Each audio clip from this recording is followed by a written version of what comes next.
The sun was sliding down the horizon as the cool breeze stirred the tall trees of the city park, and children's laughter mixed with the chirping of evening birds when she walked slowly down the gravel path with her little daughter skipping beside her, clutching an ice cream cone with melting vanilla dripping down the side. And for a moment, it felt like peace had returned to her world, but peace never stayed long, not for her, not anymore, because as she bent down to wipe the sticky cream from her daughter's cheek, she felt the shift in the air, the heavy presence, the kind of silence that presses against your back before voices cut through it, sharp and commanding.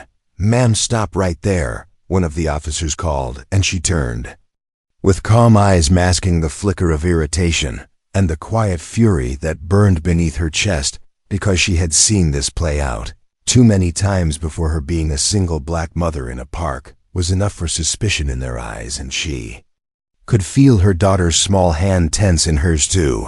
Uniformed officers approached, their boots crunching against the gravel, one tall with a shaved head, his expression already accusing, the other younger with narrowed eyes gripping his belt, as if expecting danger where there was none. And people began to slow their steps nearby, their curiosity feeding the moment, phones slipping from pockets to capture what they thought might become another viral confrontation. "What are you doing here?" the taller officer demanded, his voice clipped as if she had trespassed on sacred ground, and she raised an eyebrow and let her voice remain soft but steady. "I am walking with my daughter, enjoying the evening. Is that a crime?" And though her words were calm, her pulse raced, because she knew what they could not know, not yet, not until she chose to reveal it. The younger officer stepped closer, his eyes darting to the little girl who pressed against her mother's leg, and he spoke with the cold certainty of one who had already judged. "We got a call about suspicious behavior," someone reported. "You have been hanging around watching people, taking notes, maybe even following kids around. What exactly are you doing, ma'am?" And with those words, the crowd around them thickened, whispers rising, a storm of assumptions, painting her guilty before she even had a chance to answer. She tightened her grip on her daughter's hand and straightened her shoulders, taller now than the fear that wanted to crush her, because fear had no place anymore. Not after everything she had lived through, not after the badge that lay hidden in her bag, the one piece of metal that could flip this entire scene upside down in an instant. Though she wasn't ready to show it, not yet, because revealing the truth too soon would take away the chance to see just how far they would push her, how far they would go before realizing who they were trying to corner. "I was sitting on that bench over there reading while my daughter played," she said, pointing calmly, her voice holding the weight of someone who refused to be broken. "If you want to know what I wrote down, you can check the sketchbook in my bag. My daughter likes me to draw her while she runs," and she handed her little one a reassuring smile that masked the storm swirling inside. But the taller officer was not satisfied. His eyes hardened as he snapped, "Bag on the ground, open it now," and the bystanders leaned in, phones raised, capturing every second of this scene, the young girl's eyes welling with tears as she whispered, "Mommy, why are they yelling at you?" And the mother crouched down, brushing her daughter's cheek, whispering back, "Because they don't know the truth yet, sweetheart. They don't know who I am." She set the bag down slowly, deliberate, every motion a statement that she was not afraid, though her heart pounded louder than the sirens in the distance. And as the officer reached for it, she locked eyes with him, a silent challenge, daring him to cross the line that would expose everything. And as his hand touched the zipper, her phone buzzed inside the bag, once, then twice, and then again, a vibration that seemed to shake the moment. And she knew who it was. She knew what it meant. The bureau never called unless it was urgent, unless her cover was close to burning. Officer's hand hovered as the phone buzzed again, and suspicion deepened on his face. "What are you hiding, ma'am?" he pressed, and her daughter clung tighter, whispering, "Please, Mommy, can we go home?" And something inside her hardened like steel, because she was done being prey. She was done letting their suspicion dictate her dignity.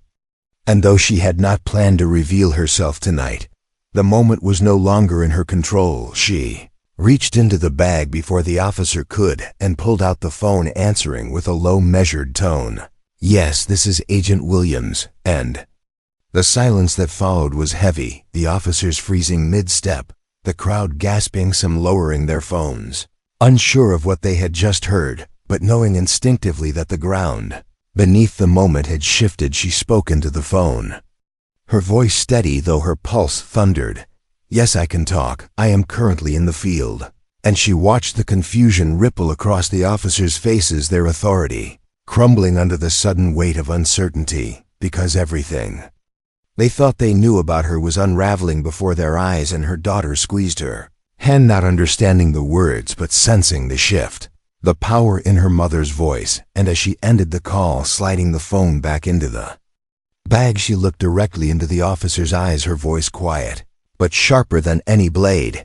"You chose the wrong woman to harass today." And in that instant, the tension in the park thickened. The crowd murmured louder, waiting desperate for the next move, because the truth was no longer hidden. It was dangling in the air like a secret ready to explode. Taller officer stepped back, uncertain, now his earlier confidence bleeding out of him, while the younger one stammered, "Agent what? Do you mean agent?" His hand twitching away from his belt, as if realizing he had nearly made the mistake of his career. And she did not flinch, she did not waver, she simply stood taller, her daughter at her side, her presence unshakable. The crowd pressed closer, some whispering, FBI, others recording in awe, but no one knew the full truth. No one knew why she had kept it hidden for so long, or what price had been paid to reach this point. And as the last rays of sunlight dipped below the trees, painting the park in golden shadow, she knew the night was just beginning, and that this confrontation was only the opening move in a much larger game. Moment held like the final breath before a storm, and when the officer finally managed to speak, his voice was quieter, uncertain, broken. "Ma'am, I mean agent, we were just following up on a call we didn't mean." But she cut him off, her eyes like fire. "You meant exactly what you did. You saw a black woman alone in the park and decided that was suspicious enough." And the truth of it weighed heavier than the air itself, silencing the park, as if the earth itself was listening. And as the child tugged her hand, whispering, "Can we go, Mommy?" she nodded, but inside her heart knew the fight was far from over. This was only the surface of something deeper, something darker, and when the night came fully, she would have to face what waited in the shadows, for secrets never stay buried forever, and her identity was only the first piece of a much bigger truth waiting to tear open the world around her. Air in the park was heavy after her words, and though the officers had stepped back, the crowd still lingered, caught between disbelief and awe, as whispers of FBI rippled through them. But she knew standing there any longer would only draw more attention, so she guided her daughter away, her head held high, her heart pounding harder than the footsteps behind her, because the call she had taken moments ago was not just any call. It was the kind that changed everything. Her daughter tugged at her sleeve with innocent eyes, asking why those men had been so mean and why everyone was staring, and she crouched down, brushing the child's cheek with trembling fingers, forcing a smile that did not match the storm inside her chest, whispering that sometimes people make mistakes and see danger where there is none. But deep inside, she knew this was not a mistake, it was a pattern, and patterns had a way of repeating. Until something broke. They reached her car, parked at the edge of the park under the fading glow of streetlights, and she strapped her daughter into the seat, her mind racing through every scenario the Bureau might have called her for, because she had been undercover for months, and this mission was one of the most dangerous of her career. One slip could ruin years of preparation, and now, after tonight, she was no longer invisible. As soon as she slid into the driver's seat, her phone buzzed again, and this time she answered quickly, keeping her voice low, her eyes scanning the rearview mirror for any sign of the officers still watching her. And the voice on the other end was firm, clipped, urgent. "Agent Williams, your cover may be compromised. We need you to report immediately." Her throat tightened. She glanced at her daughter, who was humming quietly in the back seat, unaware of the storm brewing around her, and she replied, steady but strained, "I cannot leave her alone tonight. I will Bring her with me." And the line went silent for a moment before the voice replied, "Then prepare her, she may see more than she should." And the words struck her like a blade, because she had fought so hard to keep her child away from this world, the world of shadows, betrayal, and danger. She drove through the city streets, headlights cutting through the dusk, her hands gripping the wheel tighter than she realized, her mind drifting back to the look on the officers' faces when she said, "Agent," the shock, the fear, the regret, and part of her felt satisfaction. But another part felt the weight of what was coming, because they were only the beginning, just pawns in a game she had stepped into long ago, and tonight the board was shifting. Her daughter's voice pulled her back. "Mommy, are you mad at those men?" And she shook her head, forcing calm into her tone. "No, baby, I am not mad. I'm just tired, but we will be safe soon, I promise." And though she wanted to believe her own words, she knew promises in her world were fragile glass that could shatter without warning. When she arrived at the bureau's secure building, she parked and lifted her daughter into her arms, walking swiftly past the guards, who nodded without question, the weight of her badge enough to silence curiosity. She was led into a briefing room where 2 senior agents awaited their expressions, grave, one sliding a folder across the table as she sat, her daughter on a chair nearby with crayons and paper, trying to shield her from the gravity of the moment. The folder snapped open, revealing photographs, grainy surveillance shots of men exchanging packages near the same park where she had just been harassed, and her stomach dropped because the timing was no coincidence. The harassment had been a spark, but the fire was much larger. "We believe the suspects are using public spaces to move intel, encrypted devices hidden in children's toys," the senior agent explained, his voice steady but laced with urgency. "And tonight one of our sources claims a drop will happen at that very park." Her chest tightened, realization flooding in. The officers who had harassed her might not have been acting entirely on prejudice. Maybe they had seen something suspicious, maybe someone had tipped them off, but instead of protecting, they had targeted the wrong person, and in doing so had almost blown her cover completely. And now the clock was ticking. Her daughter was scribbling quietly, but looked up with wide, curious eyes, sensing the tension. "Mommy, what is happening?" And she bent down, pressing her forehead gently against her daughter's, whispering, "We are helping people, sweetheart. We are stopping something bad from happening." But in her heart she knew this was no simple explanation. This was a battle she might not walk away from, and her daughter was now too close to the fire. The agents laid out the plan. She was to return to the park in plain sight, appear as if nothing had happened, and watch for the handoff. The suspect was believed to be disguised as an ordinary parent, blending into the crowd, the kind of camouflage that only someone like her could spot, because she lived in both worlds, the innocent and the dangerous. And tonight they collided. She left the building with a fire in her chest, her daughter asleep in the back seat, her mind swirling with images of the confrontation earlier, the humiliation, the rage, the fear in her daughter's eyes, and she vowed silently that no one would ever make her child feel unsafe again. No cop, no criminal, no shadow hiding behind lies. She was not just a mother and not just an agent, she was both, and that made her unstoppable. When she reached home, she tucked her daughter into bed, kissed her forehead, and whispered promises that felt heavier than any mission promise, to keep her safe, to survive, to end this once and for all. Then she sat alone in the living room, her badge on the table beside her, her service weapon gleaming in the dim light, as her phone buzzed with another message confirming the operation time, midnight at the park. Her thoughts drifted to the officers again, wondering if they were still there, watching if they had reported her, if they had unknowingly entangled themselves deeper in the web she was unraveling. And she knew that by the time dawn came, lives would be changed forever, because secrets like the one she carried never stayed hidden, and those who tried to bury them often ended up buried themselves. The clock ticked closer to midnight, every second pressing against her chest, until finally she rose, strapped her weapon into its holster, tucked her badge inside her jacket, and walked into the night. Her steps steady, her heart heavy, but her mind sharp, ready for the storm waiting at the park, and as she reached the edge of the trees, shadows moving under the dim glow of streetlights. A figure stepped forward holding what looked like an innocent child's toy, and for a moment, it might have seemed harmless, but she knew better.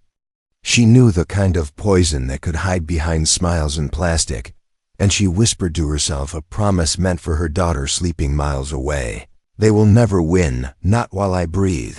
The park was no longer the cheerful place it had been in the evening, with laughter of children and the glow of families walking along the paths. Now it was a field of shadows, the swings swaying in the night breeze, creaking with a ghostly rhythm, the grass wet with dew and the lamps casting pools of pale yellow light that barely reached the edges of the trees.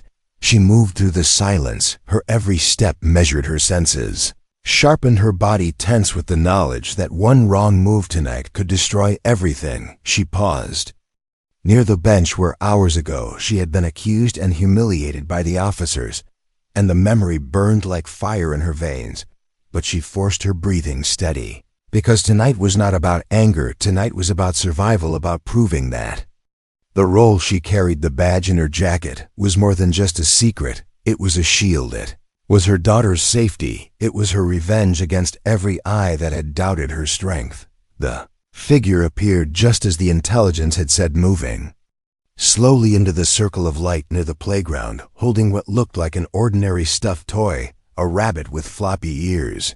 The man was dressed casually, jeans, a baseball cap pulled low, but his eyes were sharp, scanning the area with the paranoia of someone who had lived too long in darkness. She knew instantly this was no ordinary parent. His gait, too, controlled, his movements too cautious. She leaned against the tree, pretending to check her phone, blending into the night, but her eyes never left him. She saw the second figure approaching from the opposite side, a woman carrying a stroller empty of a child, but heavy with something else, perhaps the receiver of the package, and the air tightened as the distance between them closed. Her earpiece crackled with the voice of her handler whispering instructions, telling her to hold position, to wait until the handoff was made. But her heart pounded harder than the words in her ear, because she could sense movement behind her, the crunch of gravel too deliberate to be random. She shifted slightly, her eyes flicking back only to freeze at the sight of two familiar silhouettes, the very officers from earlier, the tall one and the younger one, stepping into the park, their flashlights sweeping as if they had been tipped off to something, or perhaps following her. Chest tightened with fury and fear, because their presence could ruin everything. Their ignorance, their arrogance could blow the entire sting before it even began. She whispered sharply into her coms that she was compromised, that local police were on site, but the voice in her ear responded coldly, "Maintain cover, do not engage, we cannot afford exposure." And she felt the crushing weight of being trapped between two worlds. The suspects moved closer together, the stuffed rabbit now halfway between one hand and another, when the taller officer's flashlight cut across the playground, landing directly on them, his voice booming across the silence. "Hey, you two, what are you doing here? This park is closed." And the suspects froze, eyes narrowing, their bodies coiled like animals ready to run, and she cursed under her breath, because the moment was slipping away. Without hesitation, she stepped forward, out of the shadows, her voice commanding, her presence undeniable. "Police, stand down, this is federal operation." But the taller officer blinked in disbelief, his jaw tight with defiance. "What are you talking about? You are no agent, you are just some woman causing trouble." His words louder than she could afford, louder than the night could allow, and the suspect seized the opportunity, turning sharply and bolting toward the trees. Her instincts roared. She sprinted after them, her boots pounding against the earth, her heart racing. She could hear the younger officer shouting something behind her, but she shut it out. She could not afford distraction. Not now, not when everything depended on stopping them. The man with the rabbit darted left through the shadows, while the woman with the stroller veered right, and she had to choose in a heartbeat. She chose the man, her gut screaming that the rabbit was the package, the key to unraveling the network. She chased him through the trees, branches whipping against her arms, the night air burning in her lungs. Her focus locked on his back as he tried to outpace her, but he underestimated her strength, underestimated The fire of a mother and an agent combined, she lunged forward, grabbing his jacket, yanking him down onto the grass, the toy falling from his hands, landing a few feet away. He struggled, twisting, snarling curses in a language she recognized from her training, but she pressed her knee against his back, forcing his arm behind him, her hand reaching for her cuffs when the flash of light hit them. The taller officer standing there, flashlight blinding her, his gun drawn, his voice commanding, "Get off him now." Rage surged through her because he could not see. He would not see. He was blind to the truth, and his blindness could cost them everything. She shouted back, "This is my suspect, step away." But he only advanced, his weapon steady, his eyes full of misguided authority, and in that moment, the suspect beneath her twisted violently, using the distraction to his advantage, slamming his elbow into her ribs, sending her staggering to the side as he scrambled toward the rabbit. Pain shot through her chest, but she pushed herself up, adrenaline flooding her veins. She dived across the grass, her hand closing around the toy before he could reach it, and in that instant, she knew she held the key. She could feel the unnatural weight inside the rabbit, the hard edges of a device hidden beneath the fluff and cotton. Suspect froze, his eyes wide, fury blazing, but before he could strike again, the younger officer appeared, pulling him down with surprising force, cuffs snapping into place, and for a moment, she stared in shock because the younger one had chosen to trust her, had chosen to act on instinct rather than prejudice, and it had saved them. The taller officer still stood uncertain, his weapon lowered now, confusion etched across his face as realization began to seep in. But she had no time for his awakening. She clutched the rabbit to her chest, whispering into her cums, "Package secured, repeat, package secured." And the line erupted with static, and then silence, the kind of silence that told her something was wrong, very wrong. She turned, scanning the park for the woman with the stroller, but she was gone, vanished into the night, leaving only the echo of wheels on pavement, and a chill that crept down her spine. Because if the rabbit was one part of the plan, the stroller had been another, and now that piece had slipped through her fingers. The bureau agents swarmed minutes later, black SUVs, cutting through the darkness, men and women in tactical gear, flooding the park, securing the suspect, retrieving the toy. Yet even as they surrounded her, congratulated her, she felt no victory, only the sinking weight of failure, because the woman had escaped, and with her, perhaps something even more dangerous. Younger officer stood nearby, breathing hard, his eyes flicking between her and the federal team, as if seeing her for the first time with new respect, while the taller one lowered his head, shame mixing with stubborn pride, and she felt no satisfaction, only exhaustion, because proving herself to them meant nothing compared to the storm she knew was still coming. As dawn crept over the horizon, painting the park in pale light, she sat on the bench, clutching the rabbit, now sealed in evidence wrapping, and her thoughts drifted to her daughter, sleeping peacefully at home, unaware of how close her mother had come to losing everything. And she whispered to herself a promise to fight harder, to protect her child, to finish what she had started, because this was far from over. And as her phone buzzed again, vibrating with a message that made her blood run cold, she realized the truth. The woman with the stroller was not just a courier, she was someone from her past, someone who knew her secrets, and now that woman was free in the world, carrying more than just intel, carrying the power to destroy her completely. The morning sun bled across the city skyline, casting a pale golden light that could not warm the chill that had settled in her chest. She sat alone at her kitchen table, the weight of the bureau's sealed evidence box beside her, containing the rabbit that had already begun to feel like a curse rather than a victory. Her daughter was still asleep upstairs, her small breaths soft and steady, a fragile sound that reminded her of everything she had to lose yet. The message on her phone replayed over and over in her mind, twisting the fragile peace into fear. The message had been short, almost mocking, written in the familiar rhythm of someone she once knew better than herself. "You cannot outrun me, I know who you are, I know what you hide," and it was signed only with an initial S, a single letter that dragged her back years into memories she had buried behind steel walls, because S was not just anyone, S was her sister. She rose from the table, pacing the room, her hands trembling because the sister she had lost contact with long ago was no ordinary woman. She had once been her protector, her partner in childhood fights, her comfort when their parents tore the family apart. But she had also been reckless, hungry for power, willing to cross lines that could never be uncrossed. And when she disappeared into the shadows of crime years ago, the Bureau had warned her that if their paths crossed again, there would be no family left between them.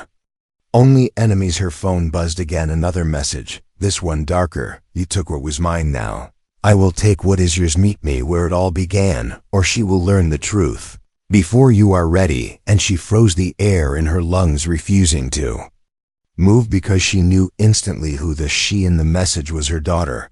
Her hands shook, but she forced herself into action, moving quickly up the stairs, opening her daughter's bedroom door, relief flooding her when she saw her still curled beneath the blankets, safe, untouched. But the threat lingered like smoke, because if her sister had found her once, she could find her again, and that meant time was no longer her ally.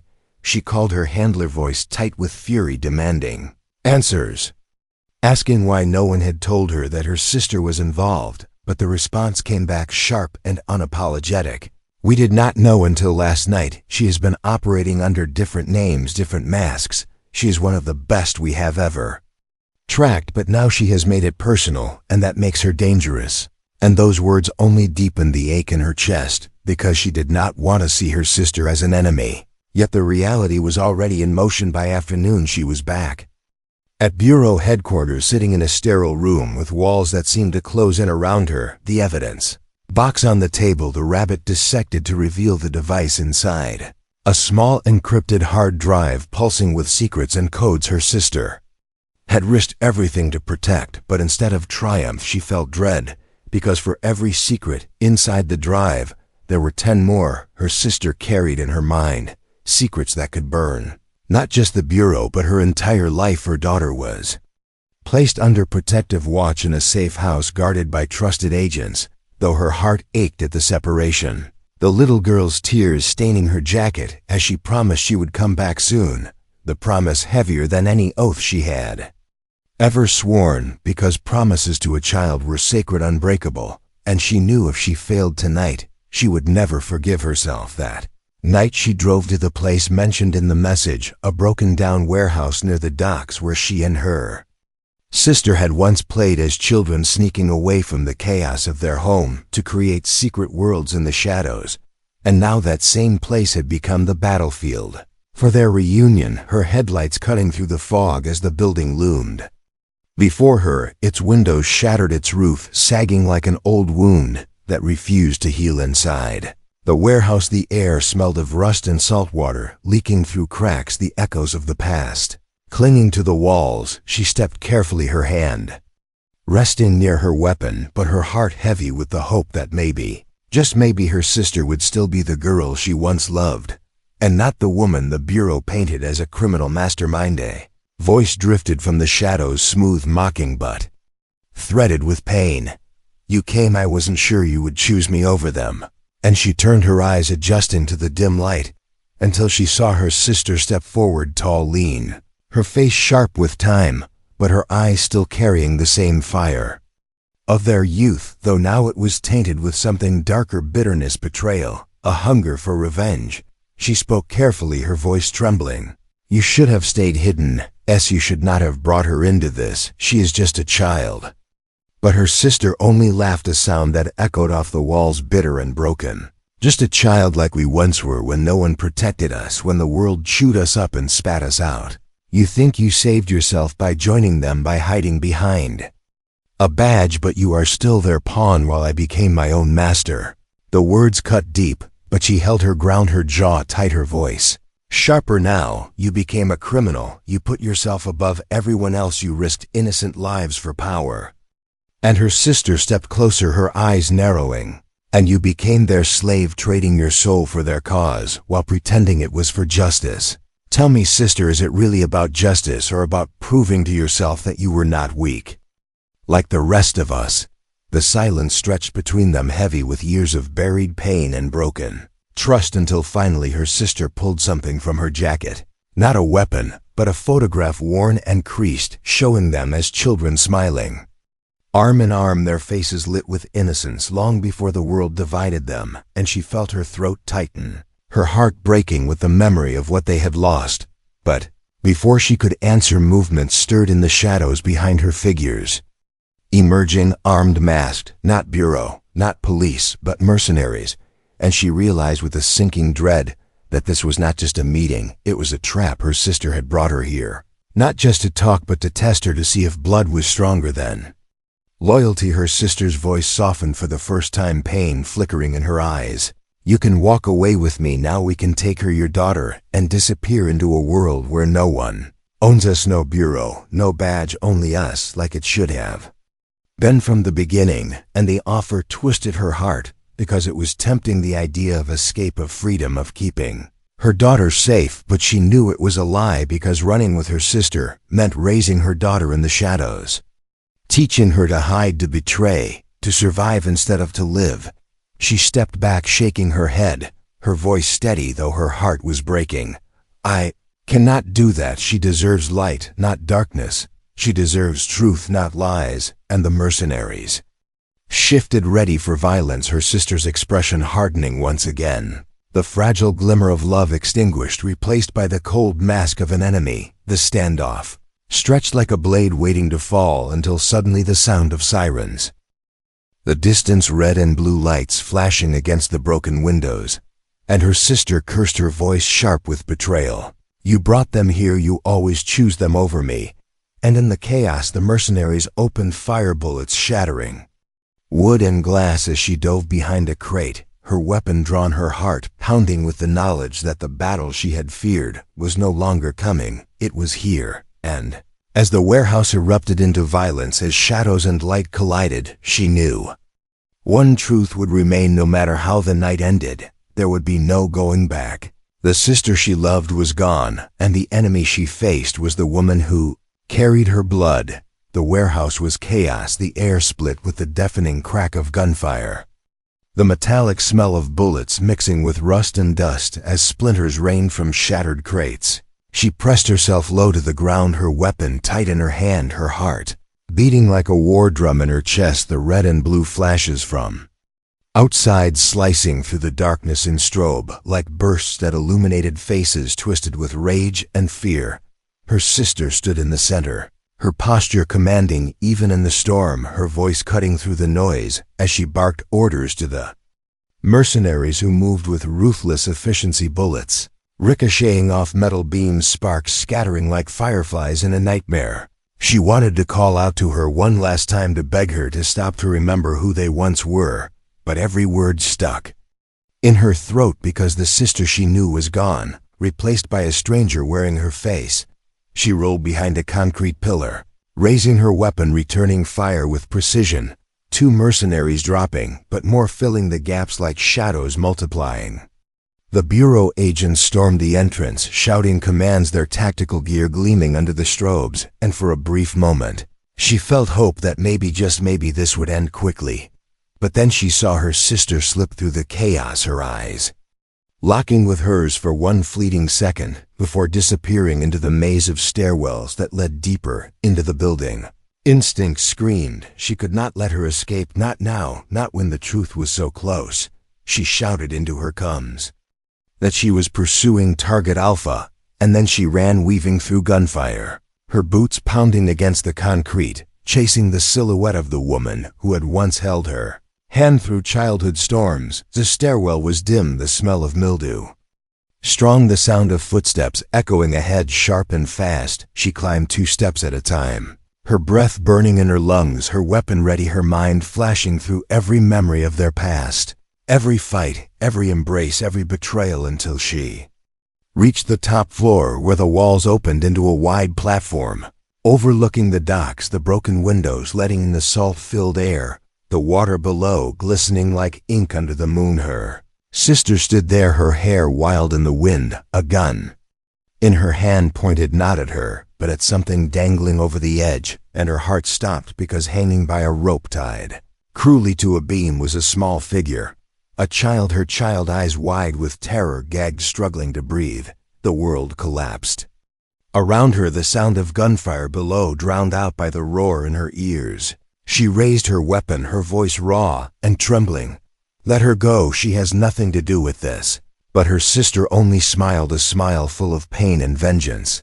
"She has everything to do with this because she is yours, and everything you love must be tested if you want to prove you are stronger than me."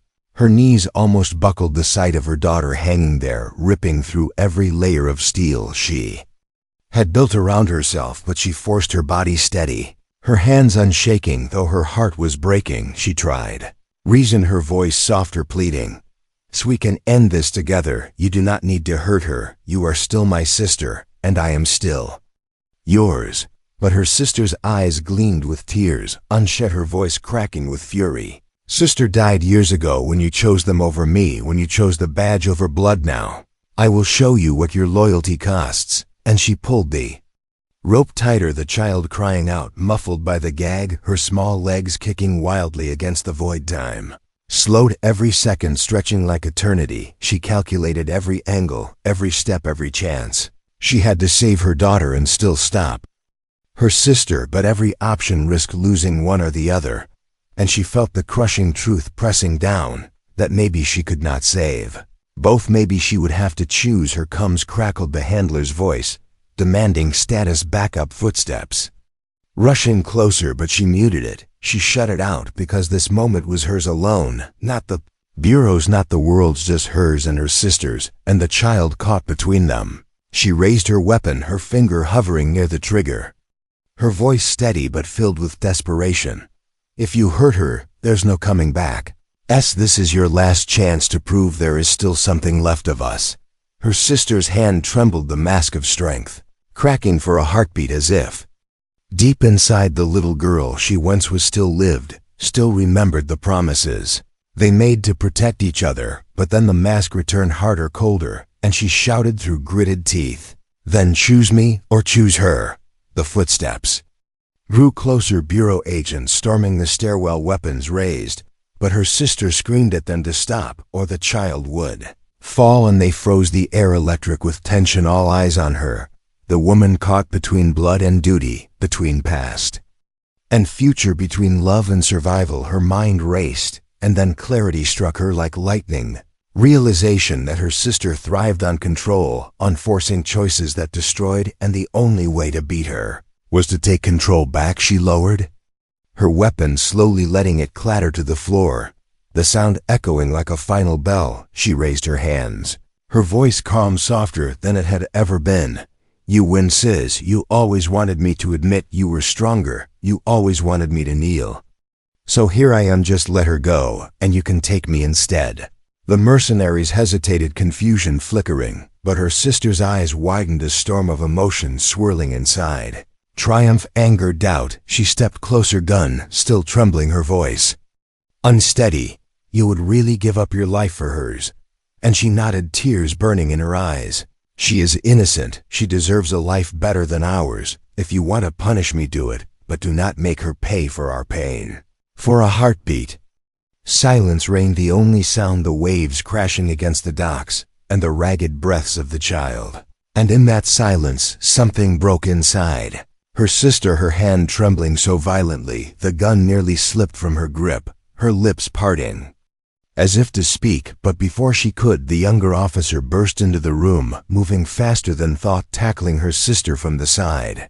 The rope swinging, the child lurching dangerously. As chaos erupted once more, she sprinted forward with a cry, tearing the rope free, pulling her daughter into her arms, holding her so tightly the world disappeared. Her tears mixing with the child's as she whispered promises of safety over and over, her heart shattering and healing all at once. As the bureau agents swarmed the platform, securing the scene, her sister pinned to the ground, screaming curses, her eyes locked with hers, one final time, filled with betrayal and heartbreak, as if she could not believe her own sister had chosen the child over her. And as they dragged her sister away, kicking and spitting, her cries echoing into the night, she clutched her daughter to her chest, whispering that it was over, though deep Inside she knew it was not because blood was not so easily severed, and the war between them had only begun the days after the warehouse confrontation, passed like blurred shadows, each moment heavy with exhaustion and unanswered questions. Her daughter never left her side, clinging tighter than ever, afraid to let go. Even for a moment, the Bureau called it a success, the suspect in custody. The device secured, the network disrupted, yet for her, there was no sense of victory, only the lingering echo of her sister's screams burned into her memory. The sound of betrayal and broken blood. The safe house became their temporary home, agents watching the perimeter, while she tried to restore a sense of normalcy for her daughter. Coloring books on the table, cartoons flickering on the screen, laughter forced through fear. But deep inside she knew the storm was not over, because family ties did not unravel with a single capture. Her sister's words haunted her, whispering in the silence of night, "You chose them over me, and for that, I will never forgive you." One evening, as rain pattered against the windows, her handler entered with a file, his face solemn. He placed it on the table, sliding it toward her, his words quiet but sharp. "She is talking, but not to us, only to you. She refuses to say anything unless you are in the room. She keeps repeating your name." And she felt her chest tighten, because she knew this confrontation would be the last thread binding them, the last chance to mend or finally break what remained of their bond. She kissed her daughter's forehead, whispering she would be back soon, and followed the handler into the Bureau's underground facility, where the walls hummed with silence and secrets. They led her to the interrogation room, a cold metal space where her sister sat chained to the table, her face bruised but her eyes burning with fire, the same fire that had never left even in the darkest years. Moment their eyes met, silence stretched heavy and unyielding, until her sister's lips curved into a bitter smile. "You came, I knew you would, because no matter how far you run, you cannot escape me. We are the same, you and I." Her voice soft yet sharp, like a blade slipping between ribs. She sat across from her, folding her hands on the table, her voice steady though her heart trembled. "We are not the same. I chose to fight for something bigger than myself. You chose destruction." But her sister leaned forward, chains clinking, her eyes narrowing. "I chose freedom. You call it destruction because you cannot admit you are there. Puppet, their weapon. They used your pain against you, and you call it justice, while I used my pain to carve my own path. Tell me, sister, who is truly free?" The words cut deeper than she wanted to admit, because part of her knew the Bureau had shaped her, twisted her loyalty into duty, hardened her wounds into weapons. But she also knew freedom, built on blood and shadows, was not freedom at all. It was another kind of prison, one she would never let her daughter live inside. Her sister's voice softened, almost breaking. "I did not want to hurt her. I only wanted to show you the truth, that everything you love can be taken in an instant.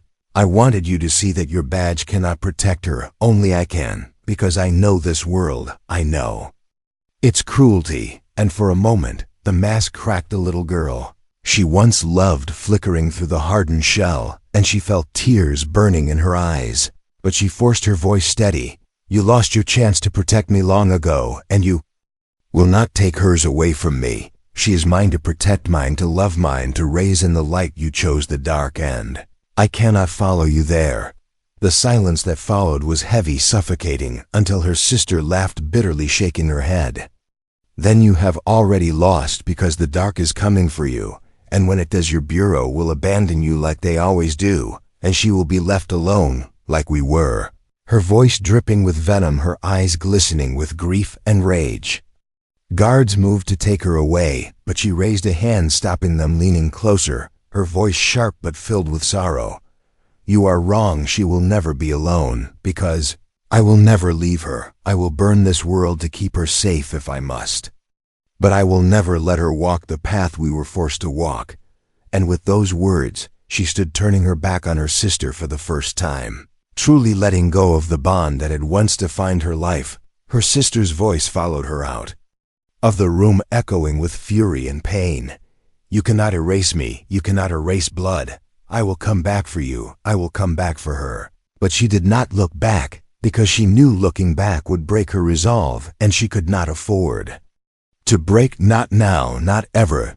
The Bureau declared the case closed, transferring her sister to a high-security facility, tightening protections around her daughter, assigning them new identities, new lives. But as she tucked her child into bed in their new home far from the city, she knew the war was not truly over, because blood never faded, it lingered in shadows, waiting for a chance to rise again. Her daughter looked up at her with innocent eyes, asking softly, "Mommy, are we safe now?" And she sat beside her, pulling her close, her heart swelling with love and pain and hope. She kissed her forehead, whispering, "Yes, sweetheart, we are safe now, and even if the world tries to take us apart, I will always be here, always." And though she knew the future was uncertain, the words were truth carved from the deepest part of her soul. That night, as the moonlight spilled across the quiet room, she sat by the window watching the world beyond the glass, and for the first time in years she let herself breathe. She let herself feel the fragile beauty of survival, the strength of choosing love over blood, duty over betrayal, light over shadow. She knew scars would remain, memories would haunt, but she also knew she had won the only battle that mattered. Her daughter was safe, her promise kept, and as dawn rose, painting the sky with hues of fire and gold, she whispered to herself the lesson carved from every wound, every betrayal, every tear. Sometimes losing everything is the only way to find who you really are, and sometimes the greatest victory is simply to hold on to the ones you love. With that truth anchoring her, she closed her eyes, finally allowing herself to rest, knowing that whatever storms came next, she was ready, because she was more than an agent, more than a sister, more than a survivor. She was a mother, and that was her greatest power, her unbreakable shield, her final redemption, the end.